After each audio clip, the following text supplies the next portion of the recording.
করি সবাই খুব ভালো আছেন এবং যে যেখানে আছেন সুস্থ আছেন। আবার চলে এলাম একটা ব্লগ নিয়ে। এই ব্লগটা হচ্ছে আমার দিদির বিয়ের পরের দিন। তো ব্লগটা শুরু হবে জগা খিচুড়ি ভাবে, শেষ হবেও জগা খিচুড়ি ভাবে। তো তোমরা নিজের মনে করে দেখে নিও, এই হচ্ছে ব্যাপার। তো আমরা এখন আমি আমার দিদির ছেলে আর আমার বোন আমরা তিনজনা গিয়েছিলাম বিরিয়ানির বাজার করতে। আমাদের জামাইবাবু আমাদের দরজা ধরার টাকা দিয়েছিল, সেই টাকা দিয়ে আমরা বিরিয়ানি বাড়িতে বানিয়ে খেয়েছি। তো পুরো বিরিয়ানিটাই আমার বোন আর আমার দিদির ছেলে ওরা বানিয়েছিল। তো এটা নিয়ে পুরো ব্লগটা, তারপরে আমার দিদি জামাইবাবু ওরা আসবে, সব কিছু মিলিয়ে। তো তোমরা দেখতে থাকো, আশা করি ভালো লাগবে। খারাপ লাগলেও লাগবে, ভালো লাগলেও লাগবে। তো তোমরা দেখতে থাকো ব্লগটা। পুরো বাটি উল্টিয়েছি, উল্টিয়ে আবার পুদিনা পাতা কিনতে, পুদিনা পাতা দোকান। আবার বৃষ্টিটা হয়নি, এই ভাগ্যি ভালো। সন্ধ্যাবেলায় পড়ছিল।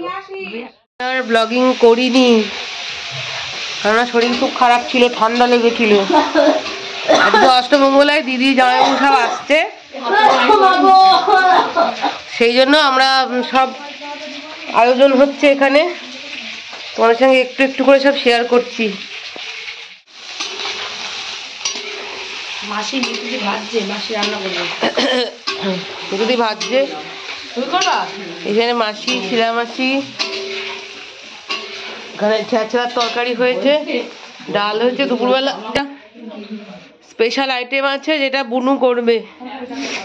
আমার এত ঠান্ডা লেগেছে কথা বলতে কষ্ট হচ্ছে। আমাদের মেজদি আজকে শিবরাত্রির উপোস করেছে। ইয়া করতে হবে, পিলার চারদিকে তুলে পিলার। গোলাপ জল কেওড়া জল তো ছিল বাড়িতে, গোলাপ জল নেই, কেওড়ার জল। বড় মাসি চলে যাবে বলে মেজে মাসি এখানে রুটি করছে।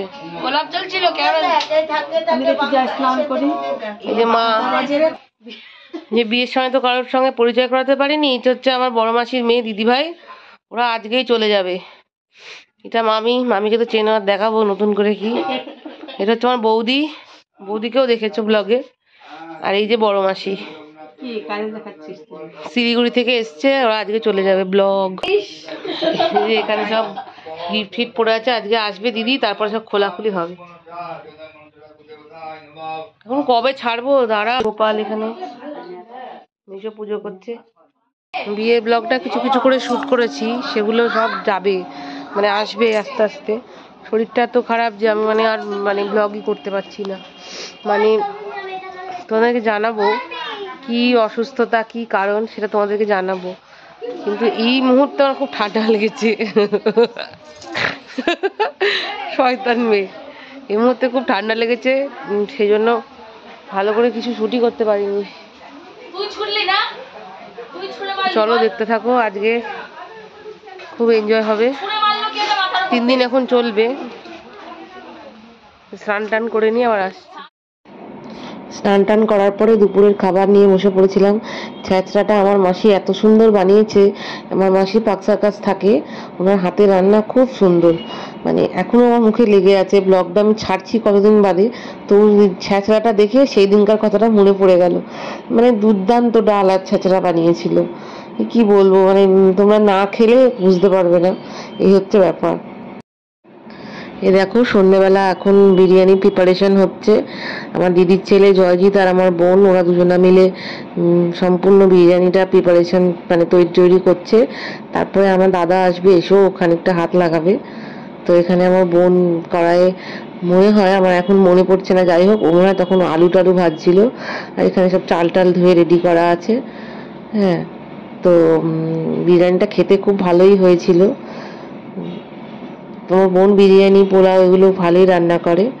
তো দেখো তোমরা, এ দেখো এখানে তরুণদা মানে আমাদের জামাইবাবু ফুচকা নিয়ে এসেছিল। আমার তখন মানে ফুচকা খাওয়ার জন্য খুব লোভ হচ্ছিল, তো যাই হোক ফুচকা নিয়ে এসেছিলো। আমরা সবাই তখন ওখানে অন্য একটা ঘরে বসে ফুচকা খাচ্ছিলাম।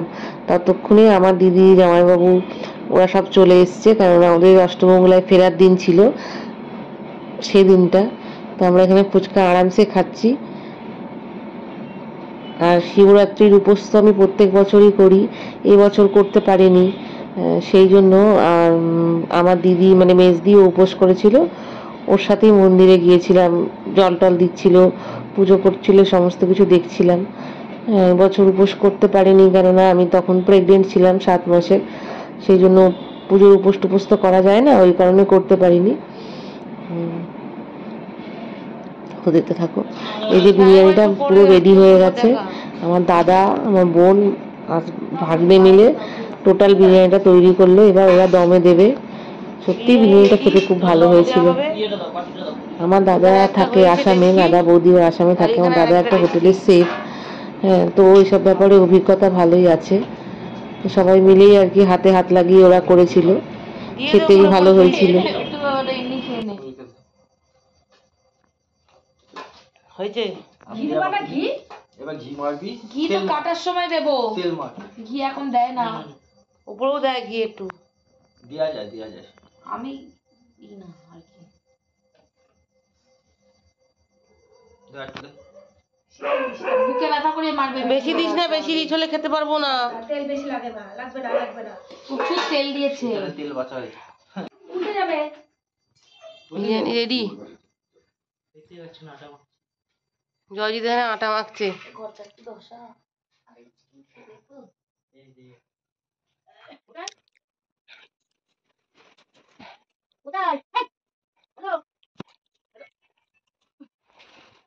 এই দেখো, এখন আমি মেজদির সাথে যাচ্ছি মন্দিরে। জল তো এবার দিতে পারবো না, ওর সাথেই যাচ্ছি। মাসির বাড়ির পাশেই একদম সামনেই লোকনাথ বাবার মন্দির আছে, ওখানে মহাদেবেরও বিগ্রহ আছে, ওনার পুজো হয় ওখানে। আমি মন্দিরের উঠোনে বসে পুজোটা দেখছিলাম আর কি। মনটা খুব খারাপ ছিল। এবার মানে সামনের বছর অবশ্যই শিবরাত্রি উপোস করবো। তো ওরা ভেতরে জল টল দিচ্ছিল, আমি বাইরে বসে দেখছিলাম।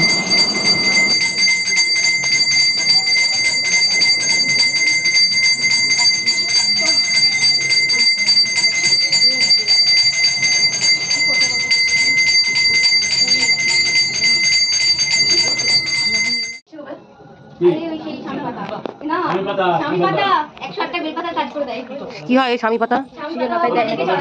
ছবি কত কিছু জানি।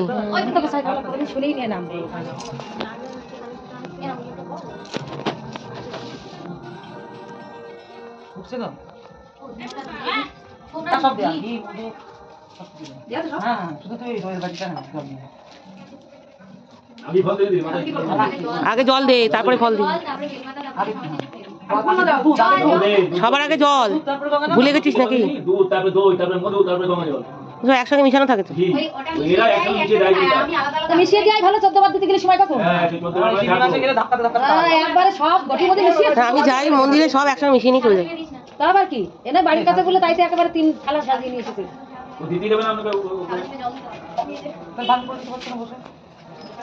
তবে তো অন্য রেখে দিতে পারো থালা করে। সাদা সিট দিয়েছে। আরে ওই জিনিস বাড়ি রাখতে নেই। আমাদের বাড়িতে সাদা সিট ছিল, মন্দিরে দিয়ে দিয়েছি। শুনেছিস বড় অসুস্থ? হ্যাঁ, এই মাল দেখা করে। তাহলে আমি যে এখন না দিয়ে দিলাম এবার 10 টাকা কেন আমাকে জিজ্ঞেস করনি কেন? তুমি তো মন্দিরে আমি যে অজান্তে কিছু হয়। অজান্তে অত মনের মধ্যে কাকাকে বলতে না, দে দিয়ে দে। আর ও রেখেছে কিনা? আমি তাহলে ওটাকে উপরেই রাখতে হতো। না, ওকে পরিষ্কার করলাম, গুছালাম এখন। না খাবলা দিয়ে ছোট করে করেছি, অনেক ফোন ধরে থাকবে, একটু করে সুবড়া দিবে, একটু করে দিবে। ওই তো হ্যাঁ ওদের অপেক্ষাতে নতুন নিয়ে জামাই অষ্টমঙ্গলায় ফিরলো। বসেছিলাম কখন আসবে এই এখানে, এই জাগদায়, এই ওখানে, মানে এরকম আর কি ফোনে বারবার খবর নিচ্ছি। তোরা ঢুকেছি। জন্মিকে দেখো, জন্মি এতদিন কিন্তু নন্দাকে 5-6 দিন দেখেনি, তাই ওর কত কষ্ট হচ্ছে। হ্যাঁ, সবকিছু ব্যাগ থেকে শুরু করে সবকিছু নিয়ে ও নিজেই বলছে আর কি।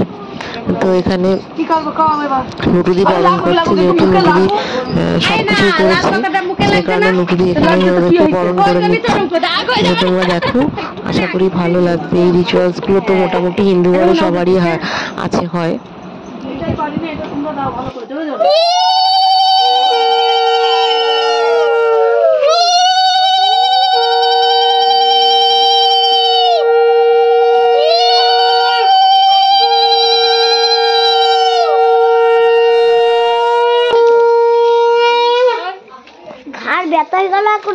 বাবু করছে তো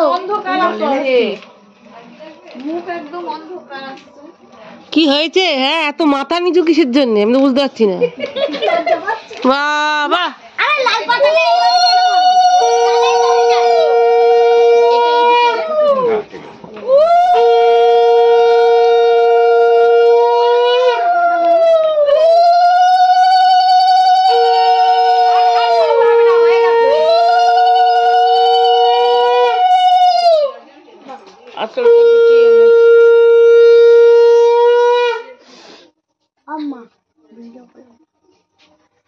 দাঁড়া না চুপ করে।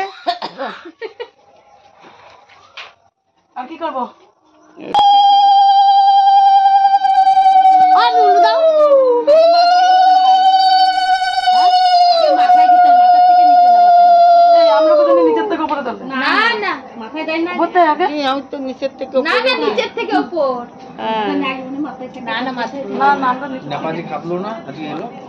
আজকে আনন্দ আনন্দ আজকে মামা শুধু হাসবে।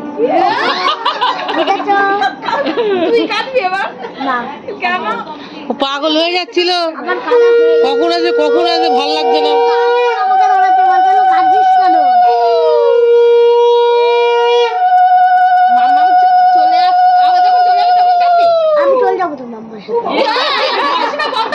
শেষ হয়ে যাবে আমার, তারপর তো আমার পুরো ছুটি আছে।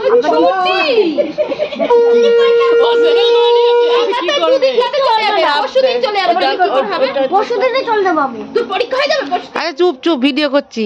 ঠিক হয়ে যাবে, হবে। কালকের মধ্যে আমার পরীক্ষা ফ্রি। পরীক্ষা একবার দিয়ে চলে আসবে। কি দেবে? দাঁড়াও দাঁড়াও, কি দেবে? ও কালকে তো ছুটি হবে। কত কথা, পরীক্ষা তো দিলি না, পরীক্ষা ফিনিশার হলো কি করে? সিঁড়ি দিয়ে করবে, সিঁড়ি। রাতে যাবো, রাতে যাবে পরীক্ষা। সিঁড়ি না সিঁড়ি? ওই তো দুপুরবেলা। আমাদের বাড়িতে সিঁড়িমিড়ি নেই, শ্বশুর বাড়িতে আছে, বাপের বাড়ি নেই।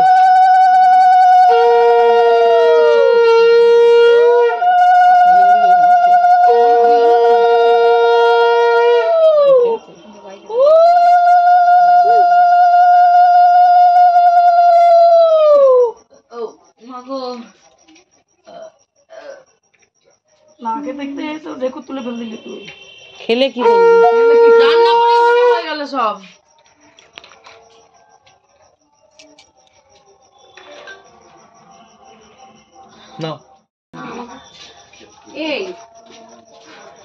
তোর কি হয়েছে? পটি। বাবা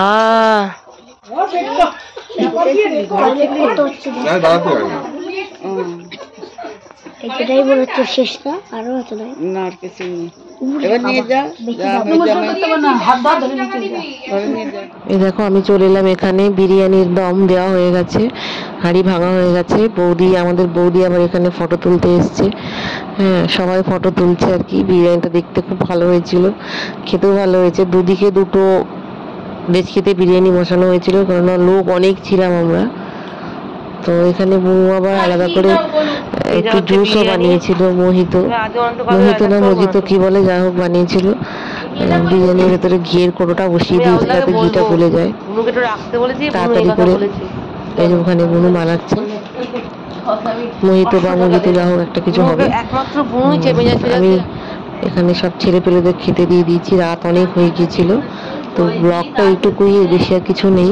তো তোমাদের কেমন লাগলো জানিও। এরপরে বিয়ে সংক্রান্ত আরো অনেক ভিডিও আসবে, আস্তে আস্তে আমি এডিট করে করে দিচ্ছি। সময় বেশি পাচ্ছি না, তাও চেষ্টা করছি।